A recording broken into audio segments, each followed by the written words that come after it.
Today on the channel, we can't let a Halloween season go by without at least one Universal monster unboxing and review, and that's where we're at today with NECA Ultimate Phantom of the Opera Mask of the Red Death. The spirit of Ultimate Warrior will run forever!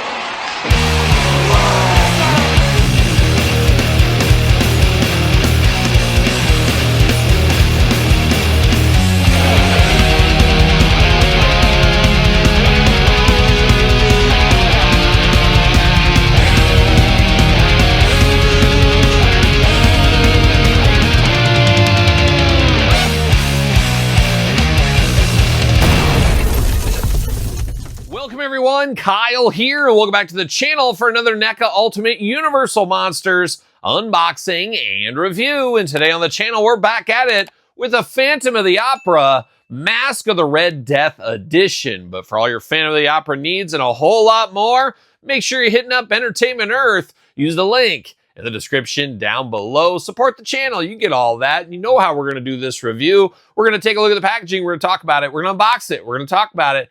We're going to see where it goes from there. We won't be going to my dad for his commentary, as my dad, unfortunately, not interested in unboxing this one. And you can't win them all, folks, but we did catch up with my dad briefly just the other day. A dog hunt with my dad. Dad, say hello to everybody. They all miss you. Yeah. They want to see you on the channel. Maybe, Halloween season's coming up. You can only find me at pet stores and very seedy bars. That's right. Exactly. And that's where we're going to see him. Bon appetit. But Dad, it is almost Halloween season. It'd be good to have you for some Universal monsters. Don't say no. Just think about it. Just think about it. Will do. The prophecy of him coming back to the channel for Halloween didn't quite work out the way I wanted it to. However, if you're at a seedy dive bar or something, you might be in luck. He might be up there. Buy him a drink. He's the 6'8" tall guy there. Probably double fisting some old granddad or something. I don't know. Dad, shout it out in the comments down below. But we're going to dive into this one. And Phantom of the Opera, gotta be honest, probably one of my least favorite Universal monster movies. Old school, though. Old school, celebrating 100 years or almost to 101 years of this movie. So it's a classic, beyond classic. But it is a very movie that really took things to the next level, I guess, in horror. And it's still talked about to this day. So they did something right. Lon Chaney, don't call him Junior, from Once Upon a Time was in this one with all the beautiful special effect makeup he would do back in the day. So quite the hallmark of monster movies is the Phantom of the Opera. Been remade quite a few times, as we know, in different styles and things, but this is the one that started it all. And this one, a bit of a deep cut even from that movie. It is the Mask of the Red Death. And until I saw this movie about, 8 months ago, it had been a long time because, like I said, I love the look of it. I love the imagery of it. Just the movie, it's just so old, it doesn't hold up. Yes, it's so old, and that's coming from somebody one class away from a minor in film. You guys know that. I'm a Renaissance man at the end of the day as well. But just never, got me where I wanted to be got. But I did watch it again, and I forgot about this scene. And one of the better scenes from the movie, in all honesty. Very crazy look once we get into this here, especially 100 years ago. Had to be just pure nightmare fuel. I can only imagine my grandpa. My grandpa going to be 99 here in a couple of weeks. Obviously, it predates him, but I'm sure he's got some memories. Maybe I'll ask him. Maybe I should have brought my grandpa in for this review. Could have done that. And I don't know if he's ever seen the movie, though. But we're going to dive into it here. And I first saw this, I think, at San Diego Comic-Con 2025, I believe, is where I first saw this one here. And I keep wondering, what is next for the Universal Monster line for NECA? Have they really got all the juice out of the orange by now? It feels that way. Hopefully there is some new stuff coming, not just repaints, re-releases that we see a lot of that stuff. We'll see what happens. But we got Phantom of the Opera classic movie poster here. Always cool packaging on these. Look at that. That's not what you think of with Phantom of the Opera, but it is very cool. You know me, I like a good skull, like a young Glenn Danzig Misfits era. Looking good here. And then there's a more classic Phantom. On the back, there's some glamour shot images. Phantom of the Opera. Does it say anything down here? Includes hat, staff, cape. Perfect for Halloween and cape season. Interchangeable heads and hands for this one. Carl Lammel presents, as we know, famed director. Looking good in the packaging style, but let's dive into this Phantom here and see what all the fuss is about. Let's see. There's got to be some fuss. Get that nice winding staircase here. Very regal. I do save my packaging for these, as some do know. And we get them in the old plastic prison. 3 heads, accessories, a big cape. A lot to party with the Phantom here, but I'm going to take this offline. We'll be back talking all things Phantom of the Opera Red Mask Edition. All right, let's dive into the Mask of the Red Death. And as usual, let's start with the accessories. We get extra hands here. We get some splayed out hands and a little finger point hand, a little of that. Gloom and Doom hands if you need that, some of that. We do get one off hand here to hold the cane. So we've got a little of that cane hold in hand. You got to be able to do that. And then we got more splayed out hands. How many splayed out hands do you need? I don't know. How many are you going to give me? But we got more splayed out hands looking good there. And then we get that cane we were talking about. Nothing better than a dance number with a cane. You got the skull on the top. You got the black cane with the white up there as well. And then you got a serpent going around it in silver all the way around where it's biting the mouth of that skull. So very ornate, very crazy. Even a little dagger on the end, I guess, if you needed to use it as a weapon. But very cool to see this here.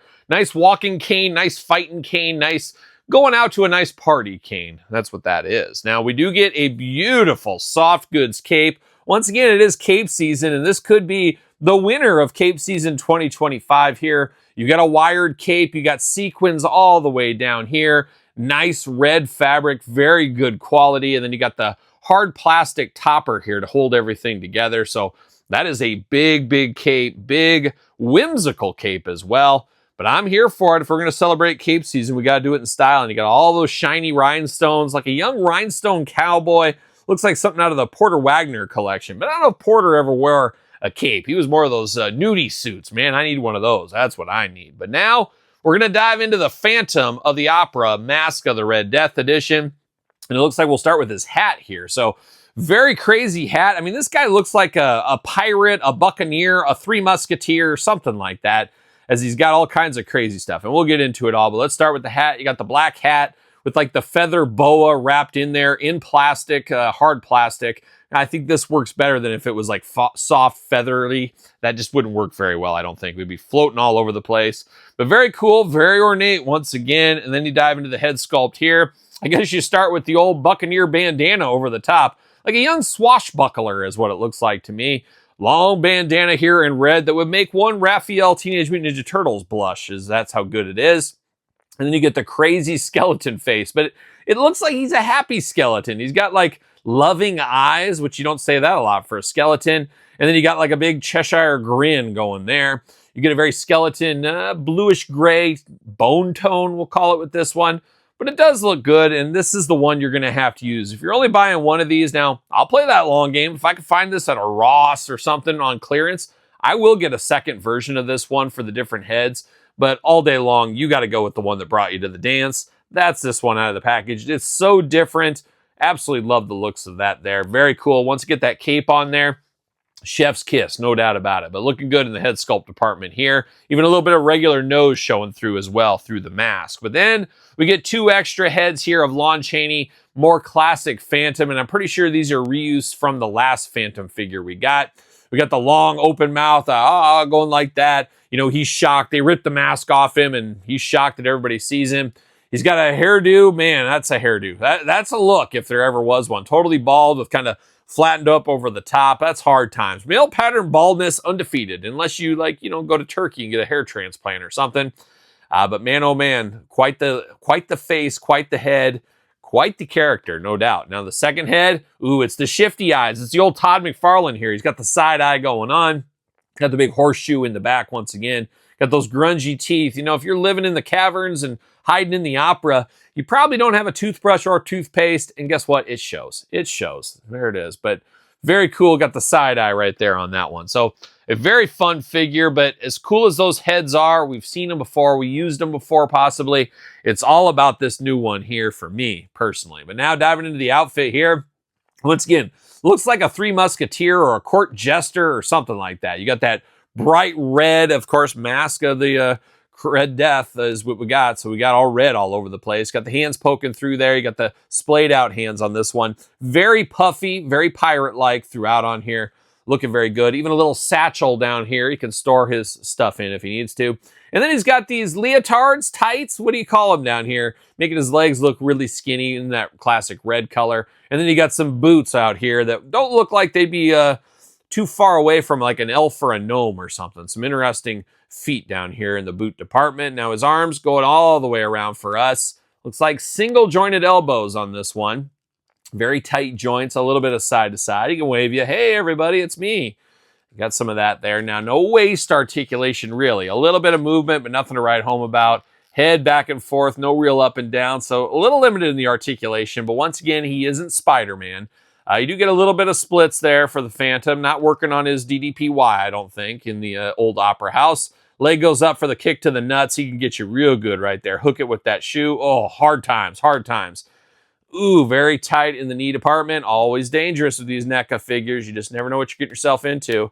Single jointed knee, a little side to side, nothing that I would really write home about, but very tight in the knee department. This is a guy that maybe needs a little hair dryer action. Ankles back and forth, side to side a little bit, but not a ton of articulation on this guy. He is a little bit limited by his puffy shirt and his puffy outfit here, but it is the Mask of the Red Death edition. One I never, I guess, expected to get. I thought they were all done with Phantom of the Opera, and then bam, they're back at it with another one here, and this one does look different. This one will really stand out on your shelf. Now, theoretically, they could do a black and white edition of this one. I wouldn't be shocked. Gotta get to most of the molds. You know how it goes by now. Does fit on a ringside stand, for those wondering. I could see them doing it again in black and white. That might make some sense. Not going to be super exciting because I think part of the charm of this one is the bright colors, but we'll see what happens there. But after that, where do we go with Universal Monsters? I mean, are we going to get some more stuff? What are we going to get? Could we get like Revenge of the Creature? Maybe some more creatures, possibly? I don't know. I hope the line continues. It's very nostalgic for me. There's always hope my dad might come back for an unboxing. You never know. Keep those fingers crossed. But I like what we're getting here, and I like that it feels like the line's not dead. We got this. We got the Metaluna Mutant, which we already unboxed on the channel. Check out that review if you missed that. So we're getting some stuff still, but it's not coming at us hot and heavy like when the Wolfman, Frankenstein, Bride of Frankenstein, Creature, and all those were coming at us. So we'll see what happens in the future, but we do got some more Phantom of the Operas here. I might dive in and get another edition of this Phantom. We'll see. I think I only bought one version of this, so I wouldn't mind a second one in my collection.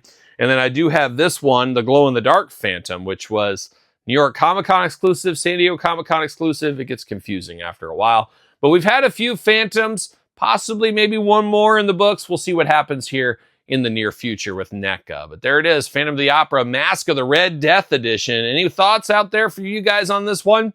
Worth a pickup, pass, long game, no game, out of the Phantom game, too deep a cut for you game? Let me know in the comments down below. And of course, you made it this far. Don't forget to like the video, subscribe to the channel, turn on the old notification bells. We got videos every single day and then some. We got even more content for you over on Patreon. Patreon, the best way to support this YouTube channel and all the content it brings. You can also be a member of the YouTube channel members. Check it out if you have not already. Sir Paul64 on the X, _Kyle_Peterson on Threads, Instagram, TikTok, and the Kyle Peterson Show at gmail.com. Conveniently enough, the name of my podcast, The Kyle Peterson Show, available where podcasts are found, with video cast on YouTube. So for Phantom of the Opera, I'm Kyle. See you guys all real soon. Well, are we gonna dance or are we gonna play?